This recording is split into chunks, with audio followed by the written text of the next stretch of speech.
রমজানের শুরুতেই অস্থির হয়ে উঠেছিল রাজধানীর বাজার। প্রথম দিনেই সেঞ্চুরি করেছিল বেগুন, যা এখন কিছুটা কমে প্রতি কেজি ৮০ টাকায় হচ্ছে বিক্রি। তবে লেবুর দাম এখনো রয়েছে বেশ চড়া। প্রতি হালি লেবু ৮০ থেকে ১০০ টাকায় বিক্রি হচ্ছে, যা সাধারণ ক্রেতাদের জন্য বেশ চাপের।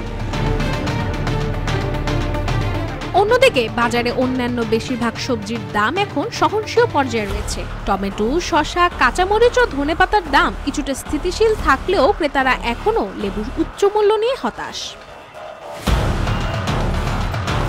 শুক্রবার রাজধানীর বিভিন্ন বাজার ঘুরে সবজির এমন দামের চিত্র দেখা গেছে, যেখানে প্রতি কেজি ঝিঙ্গা ৬০ টাকা, করল্লা ১২০ টাকা, ক্ষীরা ৫০ টাকা, শসা ৪০ টাকা, পটল ১২০ টাকা, পেঁপে ৪০ টাকা কেজি দরে বিক্রি হচ্ছে। ফুলকপি বিক্রি হচ্ছে প্রতি পিস ৪০ টাকা করে, বাঁধাকপি ৩০ টাকা, গাজর প্রতি কেজি হচ্ছে বিক্রি ৩০ টাকা। পাশাপাশি কাঁচা কলা প্রতি হালি ৪০ টাকা, ঢেঁড়স ১০০ টাকা, সিম ৩০ থেকে ৪০ টাকা, মিষ্টি কুমড়া ৩০ টাকা, টমেটো ২০ টাকা কেজিতে বিক্রি হচ্ছে। এর পাশাপাশি জালি কুমড়ো বিক্রি হচ্ছে প্রতি পিস ৫০ থেকে ৬০ টাকায়, আলু প্রতি কেজি ৩০ টাকা, লাউ প্রতি পিস ৫০ থেকে ৭০ টাকায় বিক্রি হচ্ছে।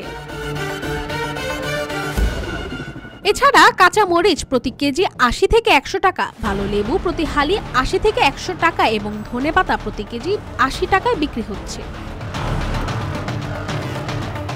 এদিকে ব্যবসায়ীরা বলছেন, চাহিদার তুলনায় সরবরাহ কম থাকায় কমছে না লেবুর দাম। তবে আগামী কয়েকদিনের মধ্যে দাম স্বাভাবিক হতে পারে বলে আশা করছেন তারা। অন্যদিকে বাজার করতে আসা এক ক্রেতা জানান, রমজানের সময় ইফতারিতে লেবুর চাহিদা বেশি থাকে, তাই ব্যবসায়ীরা এর সুযোগ নিচ্ছেন।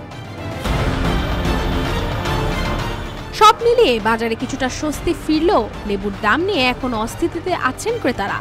সংশ্লিষ্টদের আশা, সরবরাহ বাড়লে ধীরে ধীরে লেবুর দামও সহনীয় পর্যায়ে চলে আসবে। রাশিকা হোসেন, রূপালী বাংলাদেশ।